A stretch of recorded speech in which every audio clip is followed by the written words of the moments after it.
যে প্রকাশ্যে আলিপুরদুয়ার জেলা কংগ্রেসে গোষ্ঠী কোন্দল রীতিমতো চাঞ্চল্য ছড়িয়েছে সেই এলাকায়। আপনাদেরকে জানিয়ে রাখছি যে প্রকাশ্যে আলিপুরদুয়ার জেলা কংগ্রেসে গোষ্ঠী কোন্দল, রাস্তায় নেমে যথারীতি লাঠি চার্জ করে মারামারিতে সামিল হলেন কংগ্রেসের দুই গোষ্ঠী। জেলা কংগ্রেস কার্যালয়ে কর্মী সভা চলাকালীন এমন ঘটনায় ফের একবার প্রশ্নের মুখে তৃণমূল। প্রকাশ্যে আলিপুরদুয়ারের জেলা কংগ্রেসের গোষ্ঠী কোন্দল, আমরা যে খবরের দিকে নজর রাখছি আপনারা কিন্তু রীতিমতো দেখতে পাচ্ছেন যে জেলা কংগ্রেসের গোষ্ঠী কোন্দল কিন্তু মারামারিতে সামিল হলেন কংগ্রেসের দুই গোষ্ঠী। ভোটের আগে এই সব অবস্থা এক একটা জেলা কংগ্রেসের গোষ্ঠী কোন্দল কিন্তু আমরা দেখাচ্ছি এবং রীতিমতো দেখতে পাচ্ছেন আপনারা কি অবস্থা সেখানে। দুই গোষ্ঠীর মারামারি, রীতিমতো মারামারিতে চাঞ্চল্য ছড়িয়েছে সেই এলাকায় এবং দেখতে পাচ্ছেন রাস্তায় কি অবস্থা সেখানকার। আলিপুরদুয়ারের কথা বলছি, আলিপুরদুয়ারে ঘটনাটি ঘটেছে একেবারে প্রকাশ্যে দিনের আলোতেই কিন্তু ঘটেছে এই ঘটনা। সামনেই কিন্তু রয়েছে 26শে বিধানসভা ভোট। তার আগে উত্তপ্ত আলিপুরদুয়ার। জেলা কংগ্রেসের দুই গোষ্ঠীর মধ্যে একেবারে হাতাহাতি মারামারিতে সামিল হলেন কংগ্রেসের দুই গোষ্ঠী, যার জেরেই চাঞ্চল্য ছড়িয়েছে সেই এলাকায়। সেই আলিপুরদুয়ার জেলা জুড়ে কিন্তু চাঞ্চল্য ছড়িয়েছে। আপনাদের সেই চিত্র আমরা দেখাচ্ছি শুধুমাত্র টাইপ টিভি বাংলার পর্দায়, যে কিভাবে সেখানে দু গোষ্ঠীর দল ফেটে পড়েছে রাগের ক্ষোভে এবং রীতিমতো সেখানে কি পরিস্থিতি রয়েছে আমরা কিন্তু সেই চিত্র দেখাচ্ছি আপনাদেরকে ফের জানিয়ে রাখছি প্রকাশ্যে আলিপুরদুয়ারতে। এবং হাতে লাঠি নিয়ে কিন্তু হচ্ছে সে মারামারি, হানাহানি, একেবারে চাঞ্চল্যকর পরিস্থিতি। আমরা যে খবরের দিকে নজর রাখছি আলিপুরদুয়ারে রীতিমতো চাঞ্চল্যকর পরিস্থিতি আমরা দেখাচ্ছি একদিকে আপনাদেরকে ভিডিও, যে সেখানে কি পরিস্থিতি রয়েছে দুই গোষ্ঠীর মধ্যে, কি রকম পরিস্থিতি সেখানে, উত্তপ্ত পরিস্থিতি সেখানকার। জেলা কংগ্রেসের গোষ্ঠী কোন্দলের জেরেই কিন্তু চাঞ্চল্য ছড়িয়েছে এবং গোষ্ঠী কোন্দলে আমরা জানি সামনেই 26শে নির্বাচনের আগে এই যে একাধিক জায়গায় দেখছি ভাঙড়ে দেখেছি আমরা, একাধিক বিভিন্ন ঘটনা দেখেছি এবং রীতিমতো আলিপুরদুয়ার বলছি। এবং আমাদের সঙ্গে সরাসরি যুক্ত হয়েছে আমাদের প্রতিনিধি অনিশা। এই যে দু গোষ্ঠীর যে গোষ্ঠী কোন্দল, কি জানা যাচ্ছে? হ্যাঁ দেখো, মূলত কিছুদিন আগেই জাতীয় কংগ্রেসের তরফ থেকে নবনির্বাচিত করা হয়, অর্থাৎ জেলা সভাপতি কিন্তু ভাবে নির্বাচন করা হয়। এবং পূর্বে ছিলেন শান্তনু দেবনাথ, তিনি ছিলেন আলিপুরদুয়ার জেলা কংগ্রেসের সভাপতি। এবং কিছুদিন অর্থাৎ আগে কিন্তু তার নাম তার পরিবর্তে অর্থাৎ জেলা সভাপতির নাম কিন্তু ঘোষণা হয় মৃন্ময় সরকার নামে এক কংগ্রেস নেতার। অর্থাৎ তারপরেই কিন্তু মতবিরোধ দেখা দিতে থাকে আলিপুরদুয়ার জেলায় এবং চাপানুতুর এক সৃষ্টি হয় রাজনৈতিক সেই ঘটনাকে কেন্দ্র করে। এবং তার পরবর্তীতে দেখা গেল আজকে সেই ঘটনাকে কেন্দ্র করে কিন্তু একদম হাতাহাতিতে চলে এসেছে কংগ্রেসের দুই গোষ্ঠী। এবং তোমাকে যেমনটা জানিয়ে রাখি যে কংগ্রেসের দুই গোষ্ঠীর মধ্যে এক গোষ্ঠী জানাচ্ছে যে কংগ্রেস আলিপুরদুয়ার জেলায় একটি মাত্র গোষ্ঠী, কোন রকম দুটি গোষ্ঠীর কোন্দল নেই, তারা কিন্তু এমনটা জানাচ্ছেন। এবং অপর দিকে যিনি নাকি প্রাক্তন জেলা সভাপতি ছিলেন শান্তনু দাস, তিনি যেমনটা জানাচ্ছেন যে বর্তমানে যিনি জেলা সভাপতি হয়েছেন তিনি এই তাদেরকে অন্ধকারে রেখে, অর্থাৎ তাদেরকে না জানিয়ে আজ এই সংবর্ধনী সভা এবং তারই সাথে কর্মী সভার আয়োজন করেছে। এবং তার পরবর্তীতে যারা নাকি আলিপুরদুয়ার জেলা শহরের যারা কংগ্রেস নেতৃত্ব ছিলেন তারা কিন্তু ক্ষোভ উগরে দিয়েছেন, এমনটা কিন্তু জানা যাচ্ছে।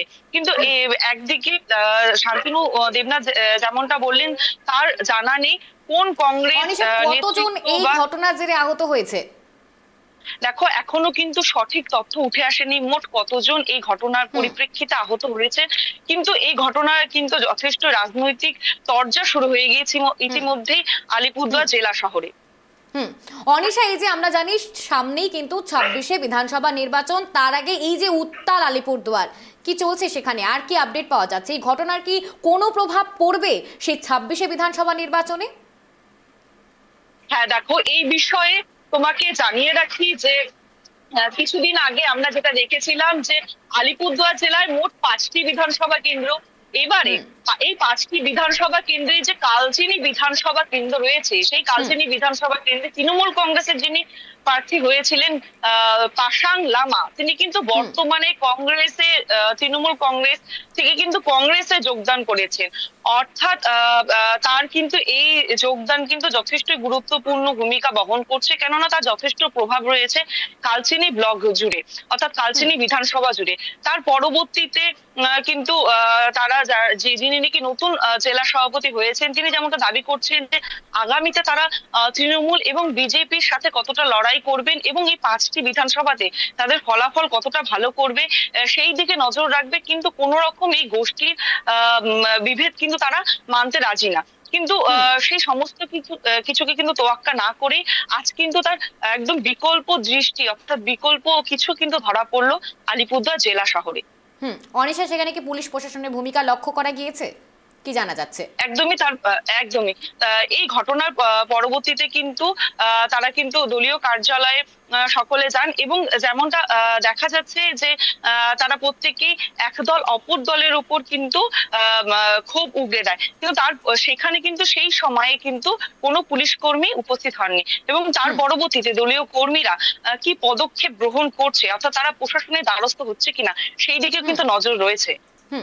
অনিশা, এই যে দুই গোষ্ঠীর ঝামেলা, হানাহানি, মারামারি কতটা প্রভাব পড়ছে সাধারণ মানুষের জনজীবনে? একদমই, কেননা আমরা জানি যে আলিপুরদুয়ার জেলা কিন্তু যথেষ্ট শান্তিপূর্ণ জেলা এবং বিভিন্ন ভোটের সময় আমরা দেখি বিভিন্ন দলের যারা ক্যান্ডিডেট থাকেন, অর্থাৎ বিভিন্ন দলের যারা প্রার্থী থাকেন, তারা কিন্তু প্রত্যেকেই একই টেবিলে বসে চা খায়। কোথাও আমরা দেখি মনোনয়নপত্র জমা দেওয়ার সময় কোলাকুলি করে। এই সমস্ত দৃশ্য কিন্তু ফুটিয়ে তোলা হয় এবং বারবার কিন্তু বিভিন্ন আমরা যখন সম্প্রচারণ করি যে বিভিন্ন জেলাতে রাজনৈতিক দাঙ্গা চলছে, সেই সময় কিন্তু আলিপুরদুয়ার জেলা একটি কিন্তু তুলনা হয়ে থাকে, যে অর্থাৎ একটি কিন্তু উদাহরণ হয়ে থাকে যে রাজনীতি এইভাবেও হওয়া যায়। কিন্তু সেক্ষেত্রে দাঁড়িয়ে থেকে আজকে এহেন পরিস্থিতি কিন্তু যথেষ্টই প্রশ্নের মুখে ঠেলে দিচ্ছে আলিপুরদুয়ারের রাজনীতি মহলকে। ধন্যবাদ অনিশা তোমাকে। এবং আমাদের প্রতিনিধি যেমনটা জানিয়েছে যে আলিপুরদুয়ার একটি শান্তপ্রিয় জায়গা, সেখানে এই যে দুই গোষ্ঠীর ঝামেলা, তার জেরে কিন্তু উত্তপ্ত হয়ে গেছে পরিস্থিতি এবং রীতিমতো সেই ঘটনার জেরে চাঞ্চল্য ছড়িয়েছে। সামনে 26শে বিধানসভা নির্বাচন, তার আগে একাধিক জায়গায় আমরা দেখিয়েছি যে কিভাবে গোষ্ঠী কোন্দল হচ্ছে, দলের অন্দরে কিভাবে গোষ্ঠী কোন্দল হচ্ছে, সে সমস্ত বিষয় কিন্তু আপনাদের সামনে আমরা তুলে ধরছি এবং রীতিমতো এখন যে ঘটনার কথা বলছি আলিপুরদুয়ারের ঘটনা।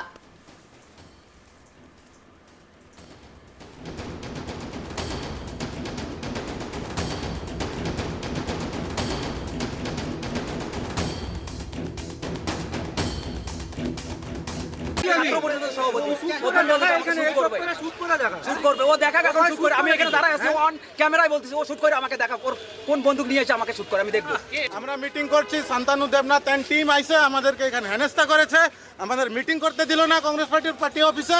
ওরা চায় ওদেরই কংগ্রেস পার্টি অফিসে থাক, পার্টি অফিস কিন্তু কারো বাবার না, ঠিক আছে? কংগ্রেস কর্মী আমরাও, সেই 3 পুরুষ আমার কংগ্রেস করছি আমরা। আর ওরা সব সময় আমাদেরকে এইভাবে হেনস্থা করে। ওরাই কি চেয়ারে বসে থাকবে? ওরই কি ডিস্ট্রিক্ট প্রেসিডেন্ট লাগবে? হ্যাঁ, আরও কেউ ডিস্ট্রিক্ট প্রেসিডেন্ট